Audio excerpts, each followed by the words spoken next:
I would like to say hi sa mga nanonood, no? So it's another video for us and I'm so thankful sa mga support at saka yun sa panonood ninyo sa video ko.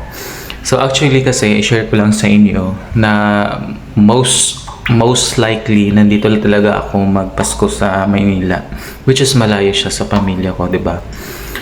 Alternatively, talagang kahit anong gagawin mo ay talagang mapalayo ka sa pamilya mo.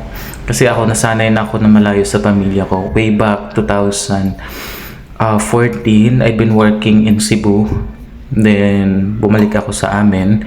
Tapos, ayun, nag-aaral ako. So, malayo din yun eh. So, kumbaga, Dumaguete City yun.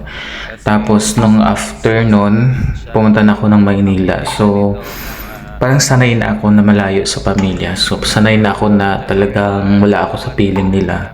Kumbaga, it is up to you naman eh kung talagang palakasan lang ng loob kung ano mangyayari sa buhay mo. So, pag-pray mo lang kay God talaga. Super.